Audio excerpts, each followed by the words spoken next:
ગાંધીનગરમાં સાધુ સંતો સાથે બેઠક બોલાવી હતી અને એ ખરેખર જુનાગઢમાં હોવી જોઈએ, પણ કેમ શા માટે ગાંધીનગરમાં બોલાવી? અને એને ફતવો બહાર પાડ્યો કે મોટા પ્રમાણમાં જે જૂઠા દાવાઓ કરે છે હિન્દુવાદી સરકારના, તો આ જોઈ શકાય છે એમના દાવાઓ, એમને આદેશો કરવામાં આવ્યા. ગૃહપ્રધાન હર્ષ સંઘવી નાયબ મુખ્યપ્રધાન પણ છે, જેમાં નિર્ણય લેવામાં આવ્યો કે ગિરનાર દરવાજાથી અંદર કોઈ વાહન જઈ શકશે નહીં.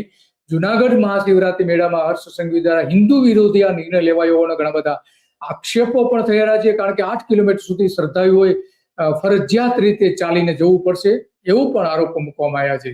ગિરનાર દરવાજાથી ભવનાથનું અંતર લગભગ 3.3 કિલોમીટર છે અને ત્યાંથી પણ ઘણું બધું ચાલવું પડશે એવું ઘણા બધા લોકો આજે પણ કહ્યા છે.